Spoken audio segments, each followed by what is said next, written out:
Welcome into Hockey Sense, presented by First Community. I'm Andy Strickland. Great to have you with us. As always, our Friday tradition continues here at Half Coast Studios for Hockey Sense. In August, we've got golf here in St. Louis this weekend with the B&W. I'm actually going to head out there. I'm looking forward to it. We've got Jamie Rivers on this show. And so I'm not going to get too much into the Blues. We cover the Blues extensively. And I could have gone on for another hour. We may have to do that again with Jamie, but um, it's a great conversation. So we'll do that with Jamie. Coming up, and obviously give you your Blues fix. Not a whole lot going on right now. I know people are still focused on the Quinn Hughes situation and what's going to happen there, and the fact that he's unsigned. I think is the biggest news. I think across the league right now. Makar, maybe to a lesser extent. We talked about that on Cam and Strick. I feel like there's a deal. If it's not done, it's close, and they're just waiting for the right time to make that announcement. And maybe training camp is the right time just to go ahead and come out with a bang in Colorado and get everyone excited. But I don't think it's a situation where Quinn's waiting to see what Makar signs for and vice versa. These guys are pretty confident individuals, and we all know, regardless, these are the top two defensemen in the NHL today. Maybe throw in Werenski. There's always a couple of other guys that you can maybe put in that category, but I think it starts with Makar and Hughes when you talk about the top two defensemen in the league. But I'm really looking forward to seeing what training camp looks like for the Blues and what the rosters look like when we get to training camp. Don't forget that in preseason this year, there's only 4 preseason games, which means you can't really mess around with trying to get everybody a look. And there's going to be players who would typically get a game, if not 2 games, who won't get any games. You got to get your goaltenders in there. I would imagine Romanov is going to get a game, or at least play in a game. I don't know if he'll play the entire game. But, he had such a good playoff for Springfield last year that, I would imagine he deserves it. You want to get him in there. Georgi Romanov. But I'm trying to look up his playoff numbers last year. Just really, really strong for Springfield. .939 save percentage in the 11 games that he played in? It's pretty strong. So he's got to get a look. He's your number 3. You got to get him out there. I don't know if he gets a full game or not. But Binnington's going to need a full game. Hofer's going to need a full game. And maybe in the other game, Hofer and Binnington are splitting. I don't know. We'll see how that plays out. Maybe Hofer starts one game. Romanov comes in, gets the second half. Binnington starts one game. Romanov comes in, gets the second half. And then Binnington gets a full game, and then Hofer gets a full game. Maybe that's what they do. But guys like Will Cranley, for example, I just don't know if there's enough opportunity to get him into a preseason game in the NHL this year. So that's how I see that. But I just can't wait to get things going. What this team looks like, something we're not talking about enough is just how different this coaching staff is going to feel. Steve Ott is obviously down in the American League now. Finished the season down there last year. You've got Cronin, who's here, who has a ton of experience. This guy's been coaching forever. I'd love to get him on. I know they have policies and whatnot inside the organization, but hopefully we can get him on and bring him into Hockey Sense and have a fun conversation with him. Vinny Prospel's a guy who's been around for a long time. Monty now entering his second full season with the Blues. 3rd season with the team, but second full season, second training camp. I think they learned a lot from last year's training camp. And maybe above all and most importantly is that this is Alexander Steen's first training camp. He's going to have his fingerprints on everything that you see come training camp. He's going to be involved in decision-making with what the rosters look like in preseason and what the day-to-day schedule looks like. I mean, you got to leave it to your coaches, but certainly Steener's going to be involved with a lot of that. just like Army was over the years. And Doug Armstrong's still going to be involved with it. I mean, he's not going anywhere. You have Keith Kachuk now, who's an advisor to the president. So, how does his role evolve with the organization, and what kind of impact does he have when you consider his history and relationship with Alexander Steen too? So, I'm really curious. Um, but the Blues will have some announcements coming up. You're going to hear more about the television, what the plans are for this season with the TV and some of that other stuff that I know fans are eagerly awaiting. I would imagine within the next week, hopefully by next week's Hockey Sense, we know the national TV schedule. And that typically comes out at the end of August. So sometime in the next, 10, 11 days, you will be able to see what the national TV schedule is going to look like. But I just look forward to camp. I want to see Urasek in camp. I want to see Carbonneau in his second training camp. I always like to see the young guys. You're going to see Dagenet. We had Maddox Dagenet on the show last week. If you didn't catch that interview, go check it out. I don't think we'll see Tynan Lawrence, who's going to be at Boston University. I don't even know what the rules are now. I got to ask about that. Forever, if you were a NCAA player, you never were permitted to go to main camp in the National Hockey League. I don't know if that's changed now with these guys making money, the NIL money and all that. I don't even know. I mean, they're talking about what? Like NFL, like players can go back and play college or something. I never know what I see, if it's AI, if it's real or not. But just trying to keep up with the landscape with everything sometimes can be difficult because everything's always changing. By training camp we'll get going right around the middle of September. Guys are going to be trickling into town. We got Ross Johnston on Hockey Sense, or Cameron Strick, I should say, next week too. So I think you'll like that conversation and get a feel for what he's all about and the type of impact he's going to have here in St. Louis. So, man, there's so much stuff to get into, and we will as we continue to get closer and closer to training camp and then obviously into camp. Drop me a comment, though. Let me know who you'd like to hear from with the Blues, and we can certainly effort that and try to get some people on. I want to get Urasek back on here. I want to get Carbonneau back on. Carbonneau is always a great interview. But then maybe get some of the roster players on with us as well. The Pew Suitors of the world. The Brandon Carlos of the world. Those type of guys. I want to get those guys on. Jack Finley. We can have some fun conversations as we get closer to camp. Hockey Sense is brought to you by First Community. Do your banking the right way and do it with First Community. It's the only way to do it. Nobody does banking like First Community. Glenn Barks and everybody over there. Laura Alfeld, everybody's incredible. They now have the First Community logo on all the jerseys at SIUE, so a big shout out to First Community for getting that done. And a big shout out to SIUE for choosing the right sponsorship for your jersey rights. No one is better than First Community, who sponsors and the title sponsor for the St. Louis Blues Hall of Fame. I've got to get my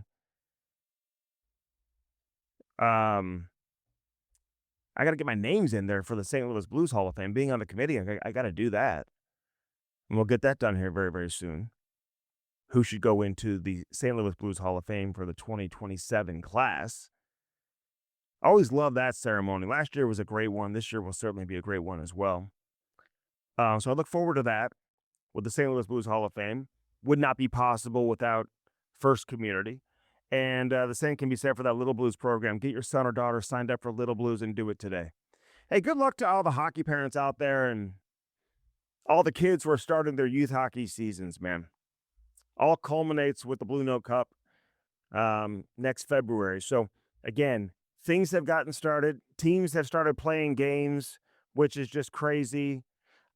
Jamal Mayers is actually in Detroit this weekend with his son. They're playing in a tournament already here in August with the 2012 AAA Blues, which is crazy. So, First Community brings us Hockey Sense each and every week here live from the Half Coast Studios. Dirt Cheap Fun, your one-stop party shop. Download the app today and find the location nearest you. They've got the best selection of beer, wine, and booze.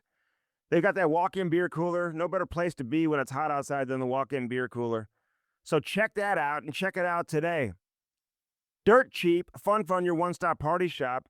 Don't sleep on the party supplies. If you've got back-to-school parties, you've got fall parties, listen, it won't be long before we got the fires going in the backyard.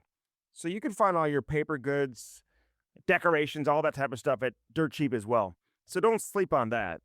They've got so many great deals that you can find on their app. You got to download the app, and when you have the app and you place your order on the app, you can get free delivery too if you live within 10 miles of a Dirt Cheap location. So take advantage of everything the app has to offer, but that's where you get all the great deals. They have unbelievable deals. They call them steals, are so good. You won't see them anywhere else except on the app, so do that today.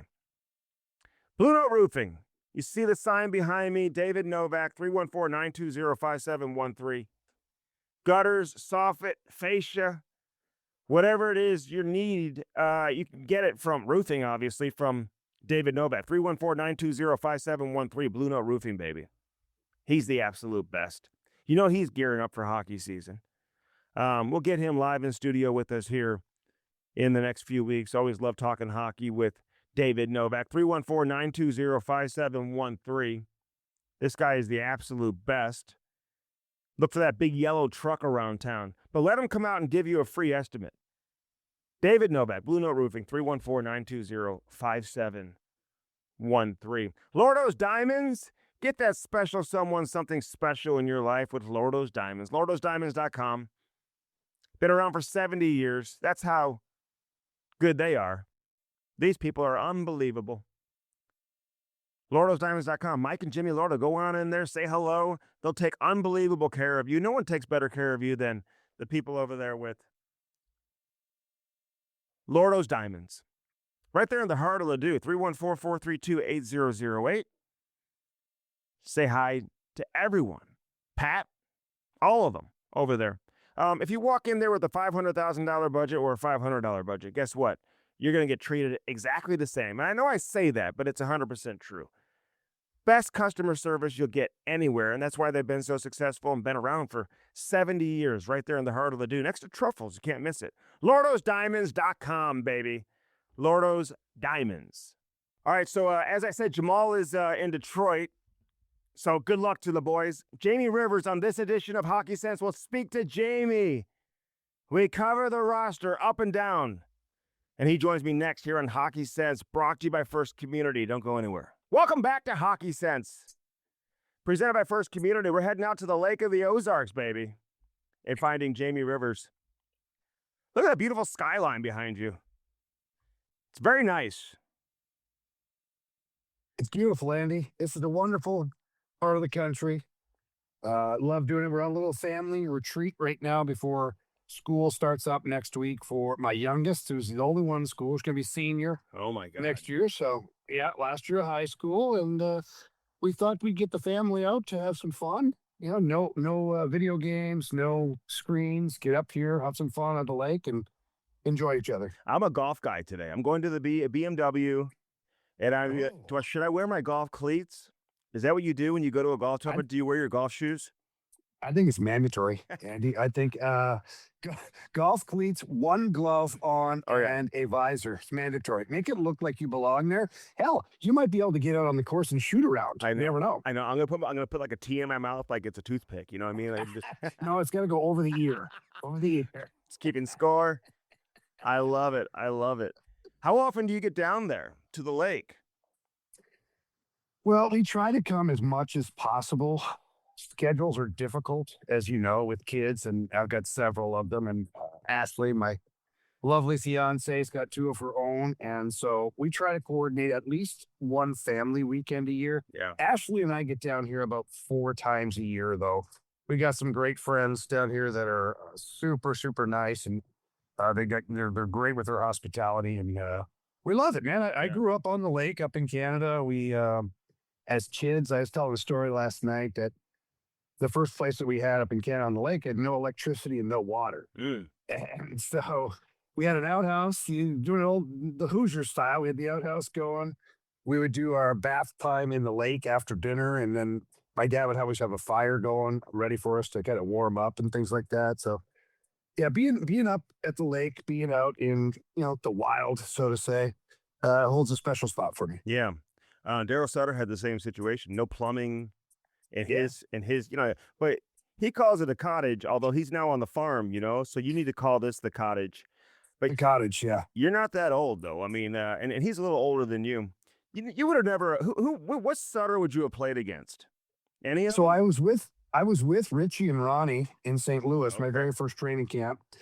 So we had the twins there, and I think it was those guys. I eventually played against them because they weren't in St. Louis for very long. Mhm. But that's it. All the other ones were just a little bit older. Yeah. And Dwayne was a coach down in Florida for a hot minute while I was there for a hot minute.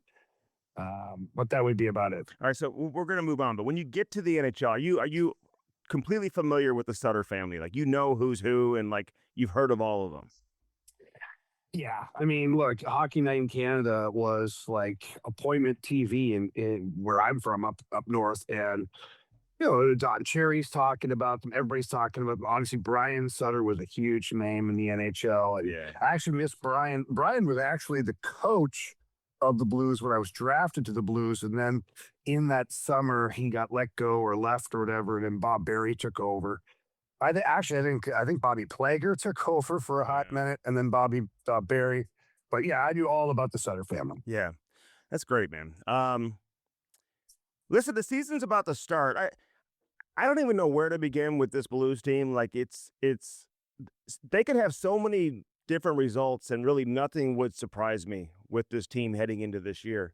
You hope for the best. They have the potential to really have a good season, but with so many new players, you got to wait and see how everybody fits in and how they adjust. So, are you looking at it the same, or do you have a way more optimistic feel? Like you just feel like, hey, this thing's going to come together very quickly, and this team's going to be in position to rock and roll from the start. No, I'm totally skeptical right now because of what happened at the beginning of last season. Mhm. I was pumped up going into the season. They 1.6 seconds away from eliminating the President's Trophy team. And I don't know about you, but I personally thought, okay, what a great springboard for this group going into next Yeah, season. Everybody, Army's talking to us about, the whatever is over. We're going for it, baby. We want to be a playoff team. And then just didn't work. For whatever reason, the group didn't gel. It didn't work. They didn't get a good start. So fast forward to this season, and I shouldn't say I was skeptical. I'm cautious. hmm I'm cautious as to this, like, oh, let's pump the brakes a little bit here. It's on paper, I love this team. yeah, I do. And I love the fact I know the players hate it because I've been in this situation. I love the fact that there's only a few chairs left and not there are too many bodies for what's left at the forward position. Like there's only room for a few guys right now, and there's an overload of one-way contracts. It doesn't mean those guys can't be sent to the minors or waived or whatever, but that's going to create competition. So I'm hoping that this group overall has a higher compete level right out of the gate in training camp. I hope training camp is got a little more zest to it. I know it's not going to go back to the mid to late 90s, like when I came in the league. I know that guys aren't going to be fighting. There's not going to be hitting and all that stuff. I understand that. It's fine. But these four preseason games, if you're a bottom six forward or a bottom two defenseman, you better bring it, man. Like whatever your role is, you better bring it because somebody else will take that job from you. And I think personally, if I'm doing the math correctly, I think that that will equate into having a better competitive start to the season because the competitive juices will already be flowing. yeah. Now, is it automatic? No, it's not automatic, but one would think that that would happen. And if they have a good start, I think this team is a very competitive playoff team, meaning that they'll compete for one of those spots. Yeah, I would agree with you. And you look at a couple of years ago, I think they started the season 3-0. They started the year in Seattle, won that first game, then won a couple games after that. I think the start is so important. And I think everybody is saying that because of, the struggles that they've had the last couple of years, really getting out of the gate. So we'll see what that looks like. You're right about the competition up front. And, you have Ross Johnston here now. You still have, Toropchenko. You have Finley. But then you have Nathan Walker. You've got guys like Sunquist who's on a two-way deal. I'm just curious how that all shakes out. I think the competition you're talking about is almost towards the bottom part of your roster offensively. And I guess it's about the style that you want to play and who you want to play with. You know what I mean? Like what kind of combinations you're looking for and what kind of team you're looking to build. So I guess that'll be interesting. Nathan Walker always seems to find a way. I mean, how do you look at that? Yeah, and look, honestly, I've been in this spot a bunch in my career because I was one of those guys. I was like the bubble player, like the 6'7" defenseman on a team or the 6'7" or 8 defenseman. You got to go get it, man. You got to go grab that opportunity. Like if I'm Nathan Walker, I am bringing my A game. I'm bringing the best possible game that I can to the table. Look, Finley is another guy. Like he's got to bring some more bite to his game, in my opinion. You got Ross Johnson now. You got Toropchenko. Andy, the one thing we talk about all the time in St. Louis is that identity line. Hmm. And I personally, I would love to see Nathan Walker center Toropchenko or Ross Johnson for a preseason game. I want to see what that looks like, where Nathan Walker's running, hitting everything that moves, and he's got these two oak trees, one specifically in Ross Johnson that can clean up any mess that anybody makes, Hmm. but also to see if that could be that identity line for Yeah. the Blues. And Oscar Sundquist, same thing. Like there, there is a lot of competition for that spot. And are the Blues married to the Finley experiment? Are they? Hmm. Like, are they married to that experiment now to where he's just automatically on your fourth line? Or does he want to elevate? Does Finley himself want to elevate to be a third liner? I don't know. Every direction you go in for those bottom six guys, it's a crowded space. Mm. There's somebody there that wants that spot too. So I think the guys who can figure out what this team needs, which is an identity line. The one thing the Blues have really lacked for a while is that fourth line that is really miserable to play against. Physical, yeah.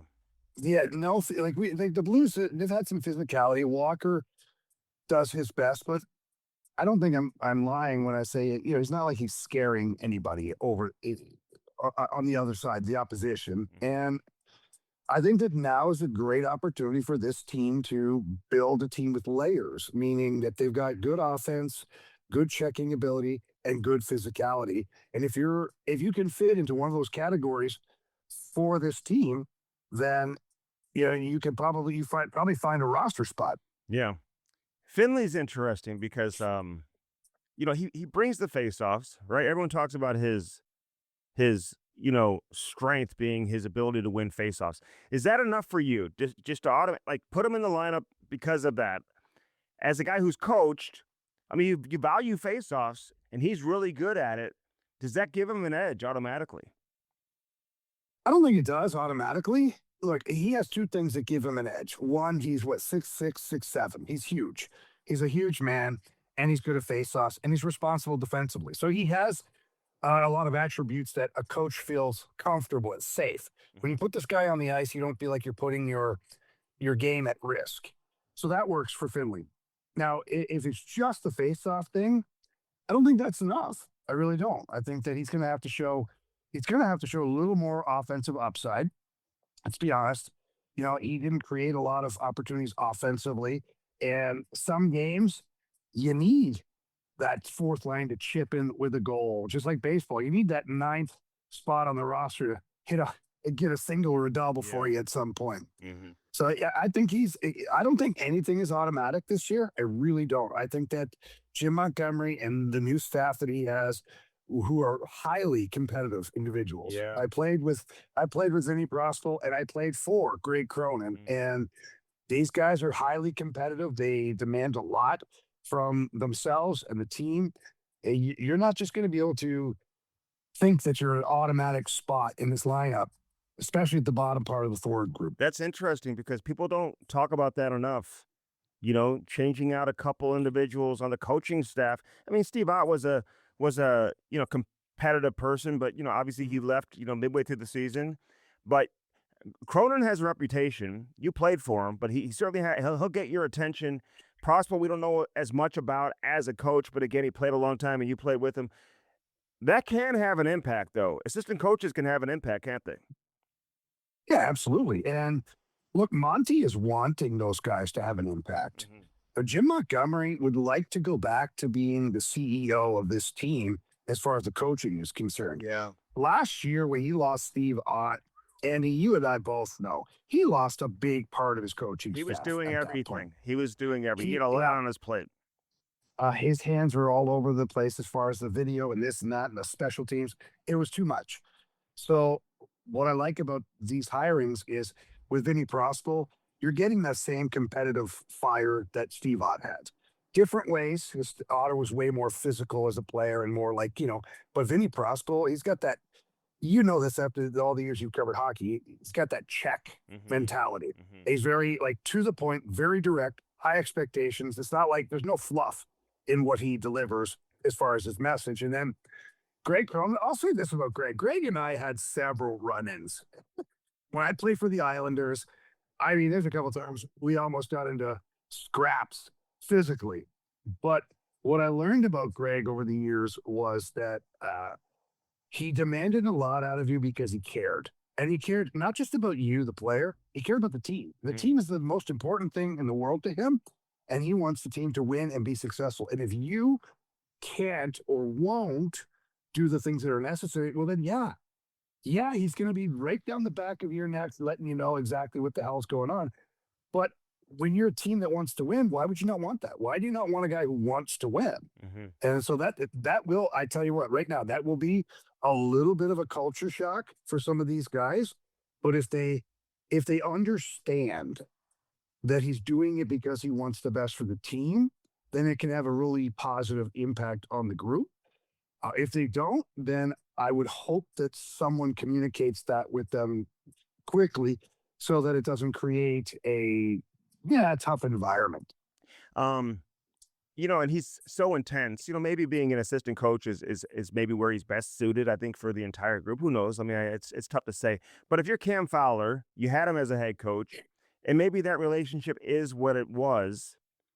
What changes now with him as an assistant versus him as a head? Before you answer, I will say this: Jim Montgomery. I asked him this question when he was on with us here a few weeks ago, and he said, "Listen, when you're a player, you hear one voice, and that's the head coach." And I think he told Cam Fowler, "You worry about what I say on the bench. Don't Yeah. you know?" But I'm curious your opinion how an assistant coach can impact a player versus when that same guy is the head coach. Yeah. Greg, I never had him as a head coach. So I can't tell you exactly, what he's like to play for in that regard. As an assistant coach, he was very demanding, but he was a great communicator. And I think that that's the one thing that has to happen here is, and I know it has happened, Andy. Greg has talked to Cam Fowler. Hmm. I don't know what that discussion looked like or sounded like, but they've talked. And I think the communication part of it again is huge. I think Greg has to let him know, look, I'm here to help coach the defense. I'm here to do this. And the demands are still going to be the same. The demands are going to be that I expect your best every time you touch the ice. But maybe as Greg Cronin, as individuals, we all have things that if we could hit rewind, I'd like to go back and maybe change that or change what I said or how I said it or the approach I had. I mean, that's everyday life for people. And I think Cam Fowler, who's an ultimate pro in this league, he has things he'd like to change. I guarantee it. So for me, it's a fresh start for both of these guys. And I'm a big believer throughout, well, not just the course of my career, but life in general. Like, move on. Like, tomorrow's a Yeah. new day. Yesterday is gone. And I think that's the mentality you have to have. Yeah, and I'm excited to see how Cronin impacts the team, and I like the fact that he's going to bring that level of intensity and get guys' attention. Mason McTavish is another guy who he's coached before. McTavish is interesting, Jamie, because the team's already made a massive investment in him. They traded 2 first-round picks. He's got several years left on his deal. He's a former 3rd overall pick. They need him to contribute really right away and be an impact player right away. And I can't wait to really see what this guy brings to the table. How about you? Yeah, I think, look, he's one thing I know about Mason McTavish, he's very competitive. And he does not like the way things ended in Anaheim. He does not like the narrative that, oh my God, Hall of Fame coach Joel Quenneville helped he scratch this guy. Like, what's wrong with him? He hates that narrative. Hmm.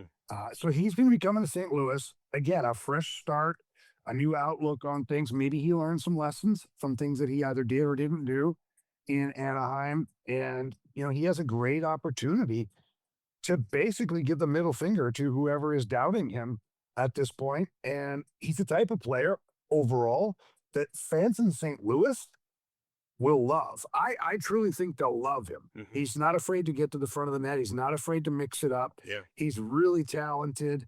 He to me, he's a leader in waiting, meaning like he has the qualities to be a leader of this group. I don't think it'll be right away because nobody kicks open the front door and becomes a leader Hmm. on a brand new team. But I'm excited, man. This guy wasn't drafted third overall by mistake. He didn't score 25 goals by mistake. Like it's there. And when you watch him play, there's a lot to like. I don't know what the hell happened in Anaheim. I don't. I really don't. If him and Joel had some kind of a disagreement, or if he didn't play the way Joel wanted, or whatever, it's gone now for me. We just talked about it. Like that's yesterday. And I think that right now, Mason McTavish, I think he realizes he has an amazing opportunity here and that he can be a really impactful player for the St. Louis Blues. And it's up to him now. Yeah. Ultimately, Andy, that's the thing is it's everything we're talking about. It's on the players. Yeah. Show up, do your job, compete at the highest level, and coaching staffs can handle mistakes. They can't handle being lethargic. They can't handle guys who don't play hard, that are soft on pucks, soft on body checking, all of that stuff. That's the stuff that's non-negotiable. Yeah. I'm excited to see how he fits in right off the bat because I think he's going to feel comfortable just being in the dressing room with all these players who are around the same age. Who some I'm sure he knows from years past, and he knows he's going to have a big role right off the bat. So hopefully, a change of scenery is the best thing for Mason McTavish. Connor McMichael, quickly, what do you think of him as a player? What were your thoughts of him the last couple of years? He had a big monster season a couple seasons ago. I, Silently, I feel like this guy is going to have a major impact with this team, Jamie, and I think he's going to surprise. People know he's good. I think he's going to be better than people realize, though. Yeah, I think he's slightly unknown to a lot of Blues fans Yeah. because one, playing in the Eastern Conference, playing in Washington, we don't really see those guys a lot or talk about them. And if you do talk, it's about Ovechkin in Washington. That's pretty much all you talk about. Mhm. But McMichael to me is a lot like a Mason McTavish. I think that he has the ability, certainly has the ability to be a 20 plus goal scorer. He has the ability to be a really responsible defensively. He's played the penalty kill and the power play Yeah. in the past. He's a gritty guy, and I don't mean like he's going to go fight people and do things like that, but he's not afraid of the body contact that is surrounding the game. He's not afraid to be involved in front of the nets at either end of the ice. I think it's great, man. Honestly, I know that Jordan Kyrou, when you look at the big picture, Jordan Kyrou was a very talented player, put up a lot of points, consecutive years of 65 plus points, 30 plus goal scorer. I think you're going to get close to 30 goals from one of the two guys, McTavish or McMichael, Mhm. and then you're going to get 20 from the other guy. Yeah. And, when you do the aggregate then of the math, you're looking at 50, 55 goals. You're making up for that offense that you've lacked. And now uh, you've added more grit and more all around game. Yeah.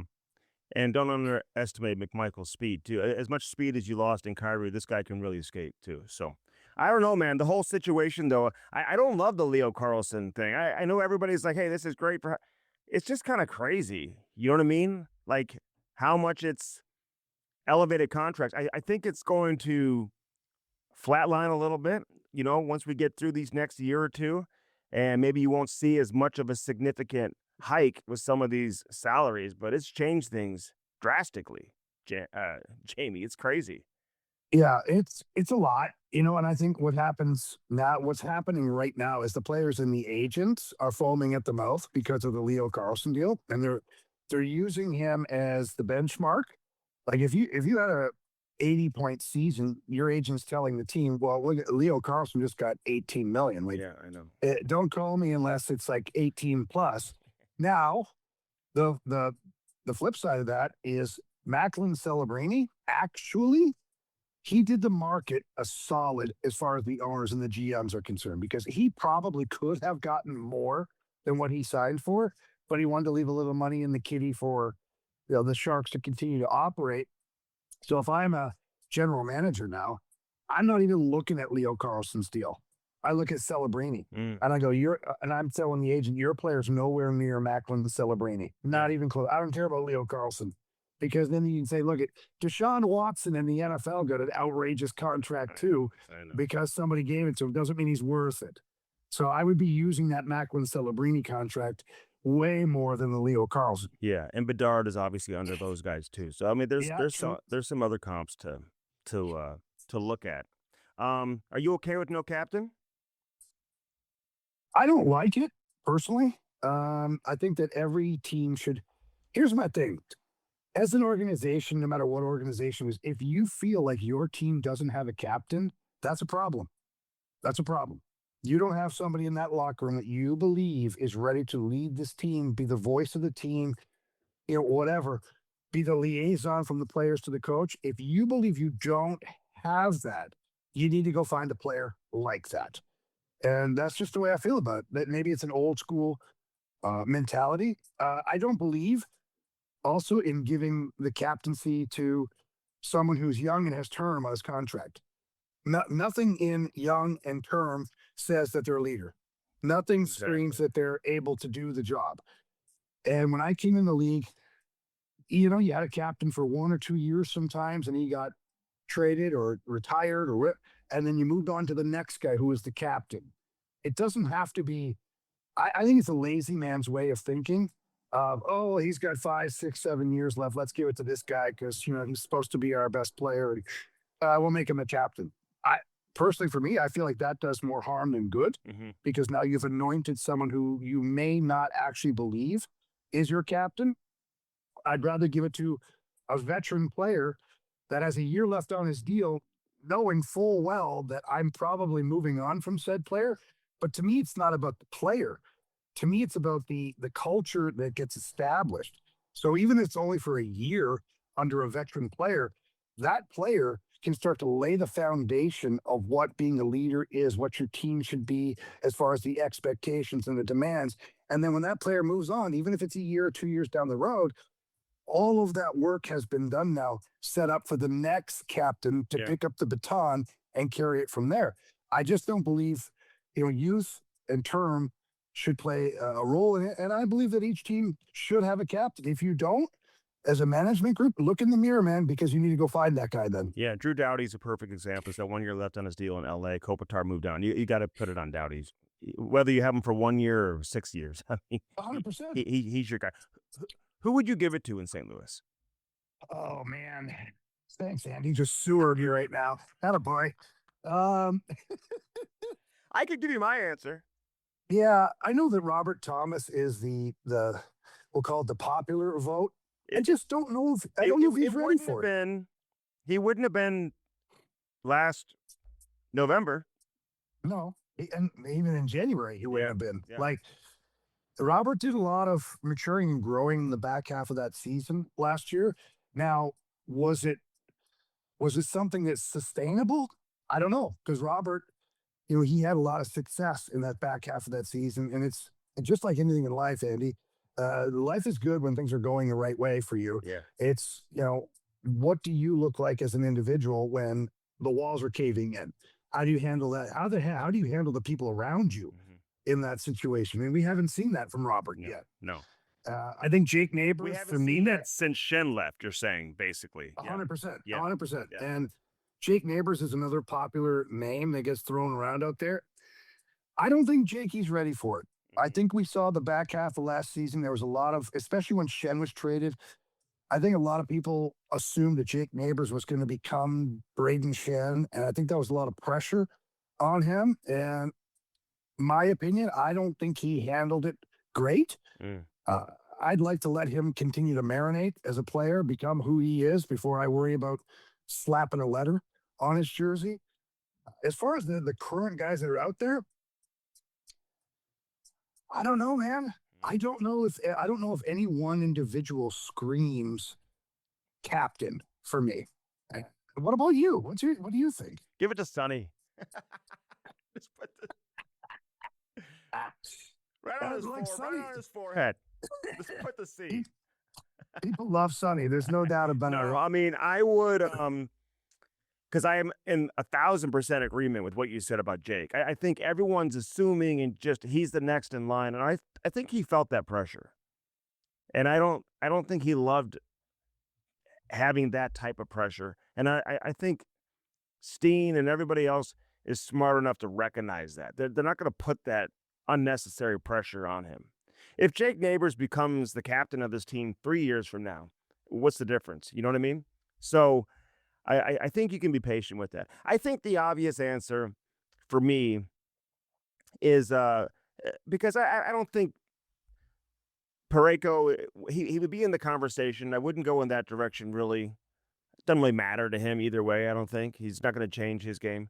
Broberg could be a silent contender. Holloway maybe he evolves into that guy, but certainly neither of those guys are there now. I just think Robert Thomas is, in my opinion, really one of your only option. You only have like maybe one or two options that I would really Yeah, consider, and I would just say, here you go. Now, I don't know how important it is to Robert either. You know what I mean? I don't know if it's going to change his game either way, or I just love the way he handled himself after Shen got traded. We saw a difference in him in terms of how he carried himself. And you're right, the last couple of seasons down the stretch, he's been unbelievable. So we also see that he can get frustrated at times, and so maybe there would be a concern there. But if Jordan Bennington was a defenseman, you'd give it to him. But you're not, you know what I'm in saying? a So heartbeat. he, He'd he's be my first choice. he's like your leader. But I, I would have no problem if they announced tomorrow that Robert Thomas is the captain of this team. I say, hey, let's just roll with it and take it and run with it, Robert. You know what I mean? Yeah. And So look, this the Blues organization has a tremendous amount of support, meaning Keith Kachuk, Al McInnes, Scott Mellenby, Alex Steen. There's people all throughout the organization yeah, that can help a young player like Robert Thomas. If he wants or needs the help or guidance, that's a better word, guidance. And I think that he's got it in him. I don't know if it's there right now, hmm but I would be okay walking down that path with him as yeah, well. Just like you said, I'd be okay letting him try to figure out how he needs to be or what a captain yeah, is to him. Because I do think it down the stretch last year in particular, he did show yeah, that he certainly has leadership qualities in him. And look at not all captains are just born into being a captain. Sometimes you got to work at it, man. It's just like anything in life. hmm Not everybody's great at what they do, but then when they put the time and the effort and the work into it and the understanding of what the responsibility is, I think those then the goals can be met. yeah. I just think once you gave him that responsibility, he kind of took it upon himself, Once Shen and Falk were out of the room, he knew he was kind of the alpha in there, and I like the way he handled it. Like last thing for you, defensively, you've got 8 guys if you include Urasek. You brought Brandon Carlo here. You've got Tucker. So if you're going to play Mayu and Broberg together, and if Lindstein shows what he showed down the stretch last season and makes this team, and you put him with Pareko, and you got Fowler with either Carlo or Tucker or Urasek, whoever's that is that going to that's going to be who who stays, like who goes, like how do you look at that with those 3 players that are kind of competing for one or two. I mean, Carlo's on the team, and I think he's here for insurance in case things maybe don't go as well as they think it will with Urasek. But I think there's a place and a need for a guy like Tucker too. So I'm just curious how you see it. Yeah, so I really like the Carlo addition. I think that he brings a tremendous amount of stability. Mhm. He's not fancy, he's not Yeah. going to wow you, but he's a big body. And now, when you go over the roster of the Blues, just the guys who are currently under contract, not Irachek yet, the average size is 6'4" Yeah, on the blue line now. big boys. So that's a massive gain for the Blues. I personally think it's Broberg and Pareko. I know the Broberg Mayu experiment was fun at the end of last year, hmm but let's be honest, over a course of a 23 to 25-minute game for an extended period of time, I'd rather have Broberg and Pareko. out there together. I think Fowler and Mayu makes sense. Mayu showed that he's able to take those steps moving forward. Fowler, we know at the end of last season, again, much like the year before, he looked very good. Hmm. And I think Lindstein and Brandon Carlo are your bottom pair. And when Lindstein needs a breather or you think things aren't working out right, then it's Tucker and Carlo. Brandon Carlo is not a defenseman to me that's a 20-minute plus guy. I think he's like a 15 to 18-minute a game defenseman at this point in his career. Yeah. He's a stay-at-home guy, nothing fancy, so you can plug him in, much like he did Pareto and Lindstein. So Lindstein can kind of wander around a little bit offensively. And then when you have Tucker in the lineup with Carlo, it's just a different look. It's another, shut down pair of D back there. Nothing fancy, big guys. Tucker certainly physical and ready to mix it up. To me, that's how it shapes out. As far as Irachek's considered, I remember being a young defenseman trying to make my way into the NHL, and you think you're ready, but you may not be. And you have to look at it this way: for Irachek to be a difference maker, he's got to be around that 18 to 20 minutes a game for your roster. Is he ready to do that right out of junior hockey? I don't know. Hmm. I mean, we'll see in training camp, but you don't. What the best part for the Blues is, they don't have to force feed that into the wild. They don't have to. No. They can let them mature, develop, and do whatever at the American Hockey League level under a coach, Steve Ott, that you know and you trust. Yeah. And rather than force feeding them into your lineup, and then you have a situation maybe a little bit like Mayu at the start of last year, where, yeah, he's got all the physical ability, but it wasn't working. Right. For whatever reason, it wasn't working right then. I'd rather have it not work at the American League level or have him flourish for half the season. And then, you give him a little nibble in the back half of the season, see where he's at. And who knows? Maybe he's up here first week of November. I mean, and Mayu, I think if they had to have a do-over, maybe they misread that a little bit in terms of where he was. Because, they had to send him down, obviously. And Urasek getting those playoff games down the stretch there last year is only going to help him. So, all right, yeah. So we'll see how that goes. But Carlo's not going anywhere, obviously. And Tucker, you'd lose him on waivers. I think you need to keep him around too, So, Yep, I agree. all right, Jamie, are you going to go jump in the lake? Are you going on a boat? What are we doing today? Well, the plan right now is the masses, you can't see them, but they have gathered around me out here on the outdoor porch. Are they mad at and me we're gonna go- because I'm asking too many questions? Are they waiting Yeah. for you? They have big signs that say F Strickland. I don't know what that means. Fun We're gonna go Strickland. grab, yeah. We're gonna go grab some breakfast and then we're gonna head down to the lake. We're gonna get on the boat. We're gonna do some fun things today. Okay, good. All right, man. Well, enjoy it because, like you said, school's starting and then the season's going to be here too, man. Looking forward to seeing you back at the rink. Jamie, thanks for doing this, man. You got it, buddy. Anytime. Okay, talk soon. All right, hope you enjoyed this edition of Hockey Sense. Again, no Jamal. We'll catch up with him next week. Lots to get into with him and lots to cover and lots of runway between now and when the season begins anyway. And we'll continue to talk with Jamal throughout the course of the year. We're looking forward to it, man. Great season ahead. Cannot wait to get going. But appreciate everything Jamie and I talked about. It's like, it was kind of like a refresher to remind myself of everything that's going on with the Blues and who's staying, who's gone, what the roster could look like. And I kind of have come to that conclusion, I think, with Urasek. I know that I've kind of presented the idea for months that he would be here next year. And that was prior to knowing that Brandon Carlo was going to get here. I still think he's going to be in the mix. I think he could certainly play his way on with the incredible training camp. But I think they want to be careful. And maybe they'll give him some games down in the American League. I think having Carlo here, having Tucker here, I think that gives you the luxury of being able to be patient with Urasek. Something they weren't really patient with a year ago with Mayu. And he just didn't look like he was ready to start the year.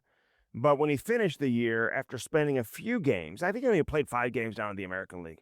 So it wasn't really like he was there that long. But, it was a process. It's all about development. I thought the Blues did a really nice job of developing Mayu last year. Otherwise, he would not have finished the season the way he did and have as much success as he did down the stretch. So anyway, I hope you enjoyed that conversation with Jamie. Cam and Strick news. We had Pat Maroon on 2 weeks ago. If you missed that conversation, go check that out. Daryl Sutter was on with us this past week. What a fun conversation that was. I loved it. Talking with Daryl Sutter. He's got a book coming out, not for a few months. I think this is the first interview he's done, first podcast he's done, really. So check that out. Mako helps us deliver Hockey Sense each and every week. Hockey Sense, of course, presented by First Community. But better get Mako. Get to the Kirkwood location and get there today. Right there on South Lindbergh. Over the railroad tracks. You'll see it on your left-hand side when you're traveling south. And listen, they focus on drivable cars. So if you have any damage, body damage, paint damage, take it in. They'll fix it.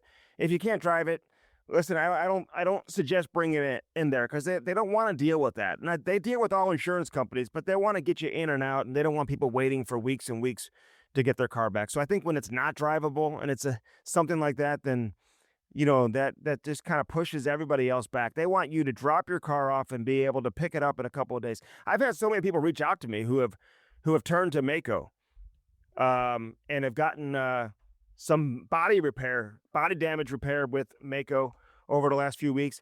Get the Mako in Kirkwood, over 75 years of experience. That's how good they are over there at Mako.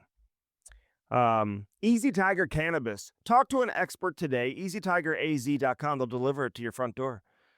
Located in Arizona, they ship nationwide, soon to be nationwide, Easy Tiger Cannabis. So whether you're dealing with sleep issues, pain management, illness, if you're interested in recreational use, they can help you out with whatever you need. Easy Tiger Cannabis, EasyTigerAZ.com. Check out that website and check it out today. Blue Note Roofing, 314-920-5713. Call David Novak today. Lordo's Diamonds, right there in the heart of Ladue, 314-432-8008. Dirt Cheap Fun, your one-stop party shop. Have you download the app. Download the app and do it today. And get to Dirt Cheap and let them take great care of you. And of course, First Community, our title sponsor here on Hockey Sense. We wouldn't be here without First Community each and every week. We appreciate all their support that they've given us and continue to give us, and it's going to be another great season of Hockey Sense here at Half Coast Studios. I hope you enjoyed the conversation with Jamie Rivers today. Lots more to come each and every week. We'll do it again next Friday for another edition of Hockey Sense. I'm out to go watch golf at the BMW at Bellevue Country Club. Looking forward to a day outside watching some golf. Hope you enjoy the show today, and have a great weekend, everybody.